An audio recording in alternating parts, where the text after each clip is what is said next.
Yeah. Last thing, we have some notes here from Alice. Alice, you said that, let's see, your first relationship in high school was with your two best friends who are also dating each other.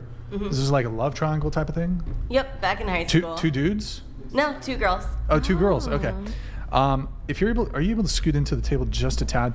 Ethical non-monogamy / polyamory and differences between that and having an affair or being a swinger. I'd also love to talk about couples' first threesomes.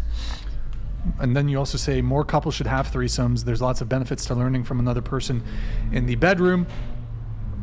Here, I'll save that till after we adjust that stuff. So you think more couples should have threesomes? Oh, absolutely, yes. See, my view on threesomes is I'd prefer to just disappoint one woman at a time.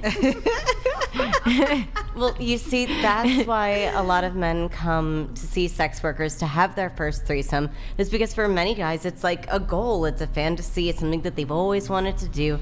They're not sure how to go about doing it. It's so much easier to just go to a sex room and be like, I want to have this fantasy. I want to fulfill it. Yeah, absolutely. And seeing a legal sex worker is a great way to do that. And when it comes to couples and getting to have a threesome, when you bring another person into the bedroom, you have an opportunity to get more comfortable with each other intimately as well. You're starting to talk about the things that you like and the things that you don't like, because now you have somebody new. It's not just the same standard sex that you've been having for the past 20 years on repeat. It's different. You've shaken it up, and now all of a sudden it's hot, it's spicy, it's new again. Like, if you want people to have successful long-term relationships, it can't be the same thing again and again and again. You've got to do something different. You ever thought about becoming a politician? Or like a spokesperson? I feel like you... I am. I'm an advocate for the Nevada brothel industry. I'm the founder of the Nevada Brothel Association. I defended the legalization of brothels against multiple religious individuals. I do my shit forwards, backwards, inside, and outside. Back, inside, outside. Okay, wow. That's a lot of... It's a lot of ways. I've been doing it for a while now. Okay, all right, there you go. You also say porn isn't cheating. It's not. And women shouldn't feel threatened by prawn or P-stars. No, they shouldn't. Madison, what do you think about that? Madison, porn? what do you think about Yeah, that? so many women have this reaction, oh my God, I caught my man watching porn. Yeah. He's cheating on me. He's No. lusting after somebody else. He's looking at somebody else. And there's this internal comparison that women are doing with porn stars where they feel like they then have to do the things that porn stars are doing, and they feel like somehow he's cheating on them. And he's not. It's not about you. I do. Yeah. No, I do think that certainly there are some women who blow it out of proportion, but do you think it is valid for a woman to prefer her partner not consume? Do you think that's like a valid standard for a woman to have?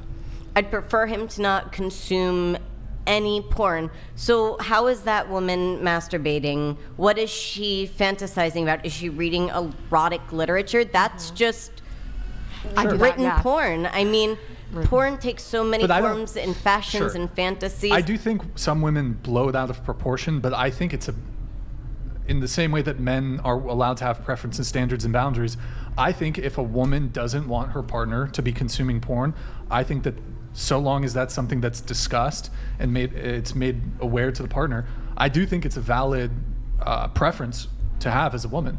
Yeah, and I think that there needs to be a conversation around, well, how is this man now, quote unquote, permitted to then please himself? Are we trying to prevent him from masturbating at all whatsoever? Is the only way that he's allowed to relieve himself is with her and only with her? Because I mean, it can take a lot of forms and fashions of control. I mean, it's like once you start limiting how somebody interacts with their own body, I mean, it's a really slippery slope. I would much rather have standards around what kind of porn my guy would be consuming. I would want him to be paying for his porn, not downloading shit off the internet for free that's going to end up like filling his computer with spam and nonsense. Like, pay people for their work, consume it ethically, consume it from adults. I like that. Donated $100.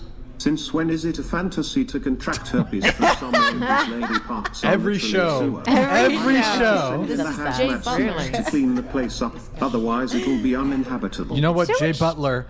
That is a legally binding offer. I'm accepting your offer to send us a hazmat suit. Can you DM me on Instagram?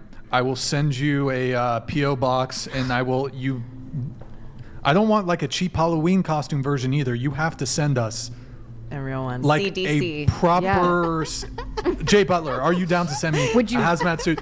I will have Madison wear it next time. Hey, now, Jay Butler. So room for air. Jay summon. Butler. like victim tier. Madison will wear the hazmat suit next episode if you send it. And what's the term? He's a doctor. I forgot the exact.